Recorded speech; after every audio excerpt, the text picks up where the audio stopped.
ರೇವಣ್ಣನ್ನು ಏನೋ ಸಿಕ್ಸು ಅಂತೇಳಿ ಈಗ ರೇವಣ್ಣನ ಕೂರಿಸಿದಾರಲ್ಲ 3 ದಿನ, ಇನ್ನೂ 5 ದಿವಸ ಬೇಕಂತ ಪಾಪ ಹೆಚ್ಚುವರಿ PPAಗಳು ಇದನ್ನು ಹಾಕೋದಕ್ಕೆ ಕೋರ್ಟ್ ಮುಂದೆ. ಏನು ಬೇಕು ಇನ್ನೂ 5 ದಿವಸ ಪಾಪ ಜೈಲಲ್ಲಿ ಕೂರಿಸ್ಬೇಕು. ಇವತ್ತು ನಾನು ಹೇಳ್ತಕ್ಕಂಥದ್ದು ನಿಮಗೆ ಏನಾದರೂ ಅಲ್ಪ ಸ್ವಲ್ಪ ಆ ಪ್ರಮಾಣ ವಚನ ಸ್ವೀಕಾರ ಮಾಡಿದಿರಲ್ಲ ನಿಮ್ಮ ಯೋಗ್ಯತೆಗಳಿಗೆ, ಗೌಪ್ಯವಾಗಿ ಹಿಡಿದಿರ್ತಕ್ಕಂಥ ವಿಷಯದ ಬಗ್ಗೆ ಅಲ್ಪ ಸ್ವಲ್ಪ ನಿಮಗೆ ಗೌರವ ಇದ್ದರೆ, ಮೊದಲು ಅವನು ಯಾರು ಡ್ರೈವರ್ ಇದ್ದಾನಲ್ಲ, ನೀವೇನು ಎಲ್ಲ ಸುತ್ಕೊಂಡು ಹೋಗಿ ಅರೆಸ್ಟ್ ಮಾಡಿ ಯಾರ್ಯಾರನ್ನ ಸಿಗ್ತಾರನ್ನೆಲ್ಲ ಕರ್ಕೊಂಬಂದು ಇಟ್ಕೋಬೇಕಾಗಿಲ್ಲ. ಆ ಹೆಣ್ಮಕ್ಳು ಮನೆಗಳಿಗೆ ಹೋಗಿ ಅವ್ರಿಗೆ ಹಿಂಸೆ ಕೊಡಬೇಕಾಗಿಲ್ಲ. ಆ ಡ್ರೈವರ್ ಒಬ್ಬರನ್ನ ಕೂರಿಸ್ಕೊಳ್ಳಿ, ಇದರ ಎಲ್ಲ ಕತೆ ಪ್ರಾರಂಭ ಹಂತದಿಂದ ಕೊನೆಯ ಹಂತದವರೆಗೆ ಏನು ಬೇಕಲ್ಲ ಎಲ್ಲ ಸಿಗುತ್ತೆ. ಇರಲಿ, ಯಾರೇ ತಪ್ಪು ಮಾಡಿರಲಿ, ಅವನ್ನ ಎನ್ಕ್ವೈರಿ ಒಳಗೆ ಪ್ರಜ್ವಲ್ದು ಬಂದರೂ ಬರಲಿ, ಯಾರದೇ ಬೇಕಾದರೂ ಬರಲಿ, ಸತ್ಯಾಂಶ ಹೊರಗೆ ಬರಬೇಕು. ಯಾವುದೇ ಕಾರಣಕ್ಕೂ ನಿರಪರಾಧಿಗಳಿಗೆ ಇವತ್ತು ಅನ್ಯಾಯ ಆಗಬಾರ್ದು. ಅದಕ್ಕೋಸ್ಕರ ನಿಮಗೇನಾದರೂ 10 ನಿಮಿಷದ ಕೆಲಸ ಇದು. ಪಾಪ ಎಲ್ಲರನ್ನೂ ಹುಡುಕೊಂಡು ಕರ್ಕೊಂಬರ್ತಿದಿರಲ್ಲ KR ನಗರದಿಂದ, ಬಹುಶಃ KR ನಗರದಿಂದ 8 ಜನ ಆಯಿತು 10 ಜನ ಆಯಿತು ಈಗ ಕರ್ಕೊಂಬಂದಿರೋದು. KR ನಗರದಲ್ಲೇ ಯಾತಿಗೆ ಬರೀ ಕೇಸ್ ಅಲ್ಲಾಗ್ತಾ ಇದ್ದೀರಿ ಪೊಲೀಸ್ ಸ್ಟೇಷನ್ಗೆ? KR ನಗರದವ್ರನ್ನ ಮಾತ್ರ ಯಾಕೆ ಹಿಡ್ಕೊಂಬರ್ತಾ ಇದ್ದೀರಿ? ಹೊಳೆನರಸೀಪುರದಲ್ಲಿ ಯಾರೂ ಇರಲಿಲ್ವಾ? ಇಲ್ಲ ಹಾಸನದಲ್ಲಿ ಇರಲಿಲ್ವಾ? ಯಾತಕ್ಕೆ ಇವತ್ತು ನ್ಯಾಷನಲ್ ವುಮೆನ್ ಕಮಿಷನ್ ಮುಂದೆ ಹೋಗಿ ಹೆಣ್ಮಗಳು ಇವತ್ತು ಕಂಪ್ಲೇಂಟ್ ಯಾಕೆ ಕೊಟ್ಟಿದ್ದಾರೆ?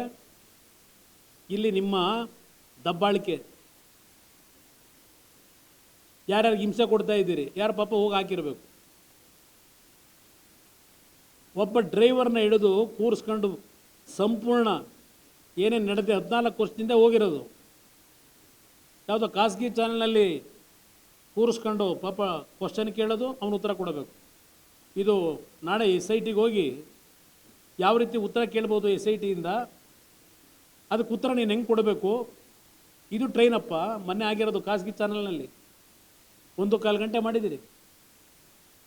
ಖಾಸಗಿ ಚಾನಲ್ನಲ್ಲಿ ಏನೇನಿದೆ ಅದೆಲ್ಲ ಹೇಳಕ್ಕೆ ಹೋಗಲ್ಲ ಈಗ. ಅದೇಂಥದ್ದು ಪೆನ್ ಡ್ರೈವ್ ಕೊಡಲಿಲ್ಲ ನಾನು, ಇದು ಮೆಮೊರಿ ಕಾರ್ಡು. ಪೆನ್ ಡ್ರೈವ್ ಕೊಡಲಿಲ್ಲ ಅಂತ ಅಲ್ಲಿ ಹೇಳ್ತಾ ಅವ್ರೀಗ ಆ ಖಾಸಗಿ ಚಾನಲ್ ಮುಂದೆ. ಇಲ್ಲಿ ಹೇಳ್ತಾರೆ ಅವನು ಯಾರೋ ದೇವರಾಜ ಗೌಡಿಗೆ ಪೆನ್ ಡ್ರೈವ್ ಕೊಟ್ಟಿದ್ದೀನಿ ಅಂತ. ನಾನು ಪೆನ್ ಡ್ರೈವ್ ಕೊಡಲಿಲ್ಲ, ಅದಂತೂ ಮೆಮೊರಿ ಕಾರ್ಡಲ್ಲಿ ಹಾಕಿ ತೋರಿಸ್ದೆ. ಅದೆಂಥದ್ದು ಫೇಸ್ ಲುಕ್ಕು. ಅದು ಒಂದೇ ಸಾಕು ಎನ್ಕ್ವೈರಿಗೆ. ಆ ಖಾಸಗಿ ಚಾನಲಲ್ಲಿ ಇಂಟರ್ವ್ಯೂ ಮಾಡೋರಲ್ಲ, ಆ ಸತ್ಯವನ್ನು ಆ ಖಾಸಗಿ ಚಾನಲ್ ಏನು ಮಾತಾಡ್ಕೊಂಡಿದ್ದಾರೆ, ಪ್ರಶ್ನೆಗಳಿಟ್ಟು ಪ್ರಶ್ನೆಗಳಿಗೆ ಉತ್ತರ ಪಡ್ಕೊಂಡಿದ್ದಾರೆ, SIT ಅವ್ರು ಏನು ಪ್ರಶ್ನೆ ಕೇಳ್ಬೋದು, ಆ ಪ್ರಶ್ನೆಗಳನ್ನು ಆ ಖಾಸಗಿ ಮಾಲೀಕರಿಂದ ಕೇಳಿಸಿ ಇಲ್ಲಿ ಅವನು ಉತ್ತರ ತಗೊಂಡಿದ್ದೀರಲ್ಲ, ಇದನ್ನು ಸರಿಯಾದ ರೀತಿ ನೀವು ತನಿಖೆ, ಅವನು ಒಬ್ಬನ ತನಿಖೆ ಮಾಡ್ಕೊಂಡ್ರೆ ಎಲ್ಲ ಇವರ ಬಣ್ಣ ಬಯಲಾಗೋದ್ರಲ್ಲಿ ಯಾರೂ ತಪ್ಪುವಾಗಲ್ಲ. ಯಾರ್ಯಾರು ಇದರಲ್ಲಿ ಹೆಣ್ಣುಮಕ್ಕಳ ಮಾನ ಹಾಕಿದ್ದಾರೆ ಈ ಸರ್ಕಾರದಲ್ಲಿ ಎಲ್ಲರಿಗೂ ಶಿಕ್ಷೆ ತರ್ಬೋದು. ಇಂಥದ್ದು ಮತ್ತೆ ಇನ್ನೊಂದು ಬಾರಿ ಮಾಡಬಾರ್ದು ಈ ರಾಜ್ಯದಲ್ಲಿ. ರಮೇಶ್ ಜಾರಕಿಹೊಳಿ ಯಾರೇ ಮಾಡಿದ್ದು? ಯಾರು ಮಾಡಿದ್ದಾರೆ ರಮೇಶ್ ಜಾರಕಿಹೊಳಿ? ಏನಾಯಿತು? ರಮೇಶ್ ಜಾರಕಿಹೊಳಿ ಶಿಕ್ಷೆ ಕೊಟ್ರ? ಮಾನಹಾರ ಮಾಡಿದ್ದೆ ಅದು ನೀವು ಮಾಡಿದ್ದು. ಅದು ಬಿಟ್ಟು ಏನು ಮಾಡಿದ್ರಿ? ಒಂದು 4 ದಿವಸ ಪ್ರಚಾರ, ಇದು ಆಗೋದಷ್ಟೇ.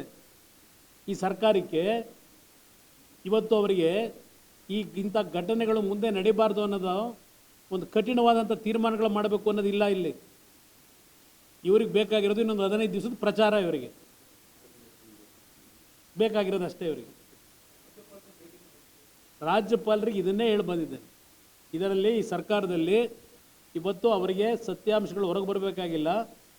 ತಾತ್ಕಾಲಿಕವಾಗಿ ಅವರಿಗೆ ಪ್ರಚಾರ ಬೇಕು, ಕೆಲವು ವ್ಯಕ್ತಿಗಳ ಮಾನಹಾರ ಮಾಡಬೇಕು, ಇದಕ್ಕೆ ಫೇರ್ ಒಂದು ಎನ್ಕ್ವೈರಿ ಆಗಬೇಕು ಅಂತಕ್ಕಂಥದ್ದನ್ನು ಅವ್ರಿಗೆ ಮನವಿ ಕೊಟ್ಟು ಬಂದಿದೆ. ತನಿಖೆ ನಾನು ಹೇಳಿದ್ದೇನೆ, ಏಕೆಂದರೆ ಇದು ಗವರ್ನರ್ ಮಾಡೋಕ್ಕಾಗಲ್ಲ, ಕೇಂದ್ರ ಸರ್ಕಾರವೂ ಮಾಡೋಕ್ಕಾಗಲ್ಲ, ನೇರವಾಗಿ ರಾಜ್ಯ ಸರ್ಕಾರದ ಒಪ್ಪಿಗೆ ಇಲ್ಲದೆ ಇವರು ಬೇರೆ ತನಿಖೆ ಮಾಡೋಕ್ಕೇನಾಗಲ್ಲ. ನಾವು ಅದಕ್ಕೋಸ್ಕರಲೇ ನಾವು ತೀರ್ಮಾನ ಮಾಡಿರ್ತಕ್ಕಂಥದ್ದು ವಾಸ್ತವಾಂಶ ಸತ್ಯಾಂಶಗಳಷ್ಟೇ ಅಲ್ಲ, ಸರಿಯಾದ ರೀತಿಯ ಯಾವುದೇ ವ್ಯಕ್ತಿ ಇರಲಿ ಶಿಕ್ಷೆ ಆಗಬೇಕು ಅಂದರೆ ಒಂದು CBIಗೆ ಹೋಗ್ಬೇಕಾದ್ರೆ CBI ಅಂದರೆ ಇವರು ಅದು ಹೇಳ್ತಾರೆ, ಏನು CBI ಇಷ್ಟು ಕೊಟ್ಟಿದ್ದು ಏನಾಯಿತು ನಿಮ್ಮ ಕಾಲದಲ್ಲಿ. ನನ್ನ ಕಾಲದಲ್ಲಿ ಹೇಳೋರಲ್ಲ SITಗೆ ಎಷ್ಟು ಕೊಟ್ರಿ ಅಂತ ಹೇಳಿ, SIT ನಿಮ್ಮ ತನಿಖೆ ಮಾಡಿಲ್ವಾ ಅಂತ.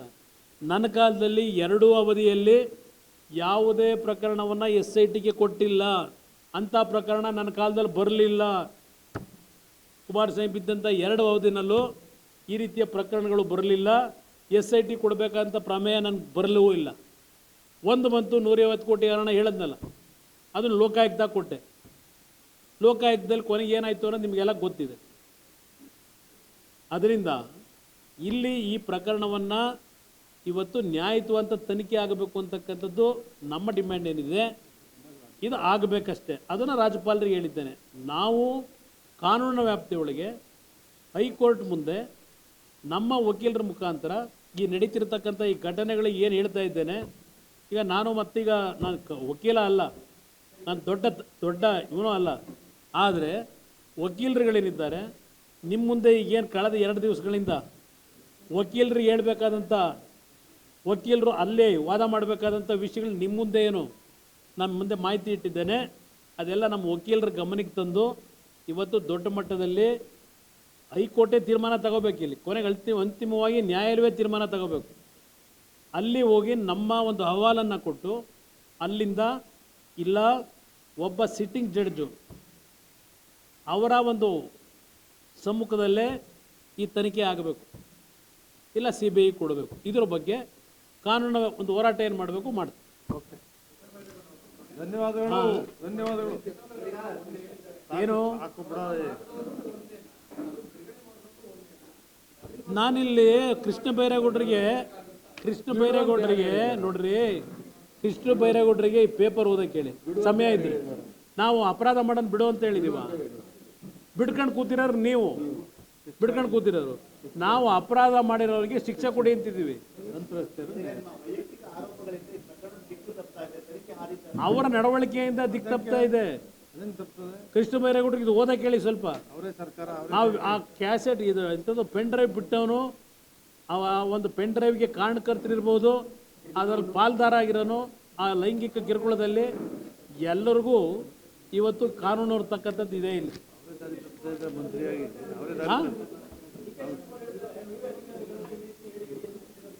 ಏನು ಹೇಳಿ ತಿಳಿಸಿದ್ದೀವಿ.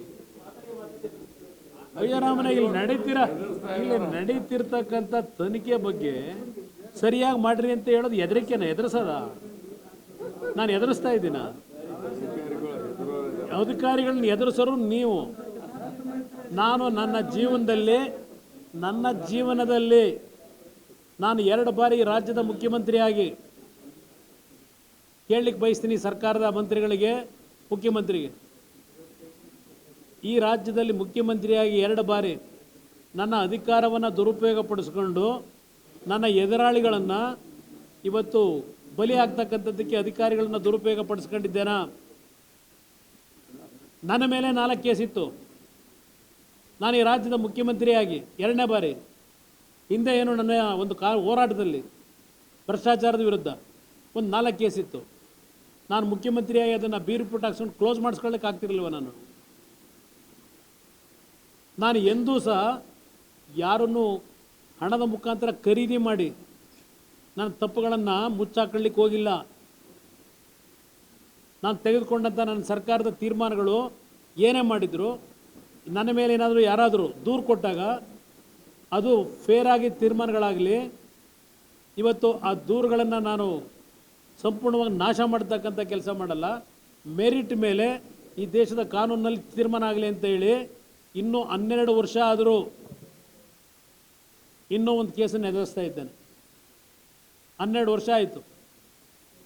ಸಮಾಧಾನವಾಗಿ ನಾನು ನಂಬಿಕೆ ಇದೆ, ಮೆರಿಟ್ ಮೇಲೆ ತೀರ್ಮಾನ ಆಗಲಿ ಅಂತ ಹೇಳಿ ಇವತ್ತು ನಾನು ನಡ್ಕೊಂಬರ್ತಾ ಇದ್ದೇನೆ. ನಿಮ್ಮ ಥರ ಏನೇನು ಮಾಡ್ಕೊಂಬಂದಿದ್ದೀರಿ ಇದೆಲ್ಲ ಹೇಳಲಿಕ್ಕೆ ಆಗೋದಿಲ್ಲ. ಇವೆಲ್ಲ ಕೆಲವು ವಿಷಯದಲ್ಲಿ ಹೇಳಲಿಕ್ಕೆ ಕಷ್ಟ ಈ ವ್ಯವಸ್ಥೆ ಒಳಗೆ. ವ್ಯವಸ್ಥೆ ಅನ್ನೋದಕ್ಕಿಂತ ಅವ್ಯವಸ್ಥೆ ಅಂತ ಹೇಳಿದ್ನಲ್ಲ, ಇಲ್ಲಿಯ ಅವ್ಯವಸ್ಥೆಗಳು ಕಷ್ಟ ಹೇಳೋದು.